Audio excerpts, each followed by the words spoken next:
I had an idea. I invited 24 of my friends to my apartment because that year I went to Seattle, my first trip to the USA.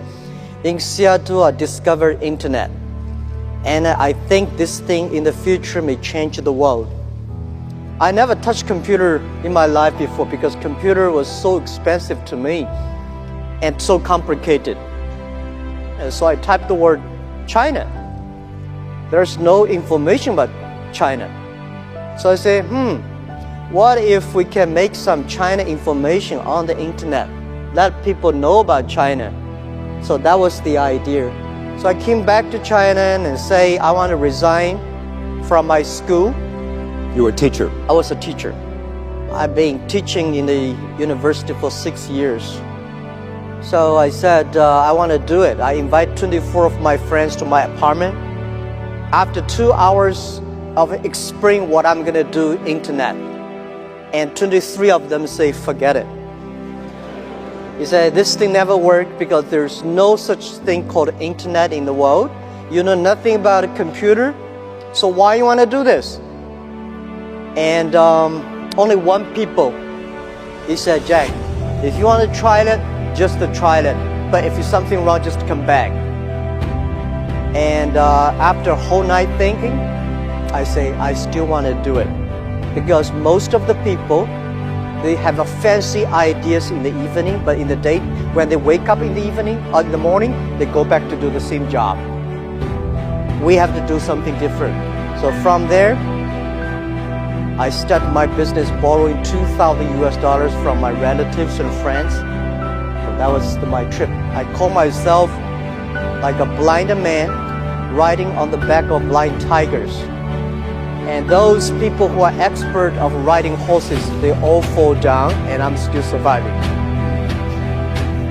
Since 1995 I started business, I almost failed every project, never survived. None of us have money. But if somebody say, I give you $1 million and I give you trust, which one I would choose? I choose those people who give me the trust. Because it's the trust that make us be united. People even say Jack is a liar because he's trying to steal money from people telling us there is an internet. So when I go to the China company registration office, I said I want to register a company called Hangzhou Hope Internet Company. The guy looked at me and say, this is the English dictionary. Tell me there's no word called internet. Why you want to register a company called the internet? So I cannot register a company name. In order to prove I was not lying, I invited my friend who is a TV man. Take the TV camera, they all stay in my home and they just try to take the picture. I dive from Hangzhou to Shanghai to America to connect the internet. It took us 3 hours and a half to download the first front page. So I have to make like 100 stars to keep my journalist friends to stay and wait because to prove that I'm not telling a lie. I think as an entrepreneur, if everything is ready, that does not need you. Because nothing's ready, that needs entrepreneurship. For the first 3 years of Alibaba, we had no revenue, no business model. From 1999, we have 18 founders to now we have close to 60,000 people. Our sales, called GMV last year, is over 550 billion US dollars. And it's just the beginning. We will probably go across 1 trillion US dollars in 3 years. We do not think we are a company. We think we are economy. And we hope in 20 years, by year 2036, we will be the 5th largest economy of the world. I've been saying this to my team since when we were in the apartment. Now we're in the apartment, I said, guys, look at me, say, what does number 10 mean? Today we are ranking like a 500 million something at the back. But you have to believe it. And then I told the team that internet is like a 10,000 meters running race. We just finished the first 100 meters yet. Do not think the people beside you is a competitor. Running for another 3,000 meters, then you know who is competitor. We are good today.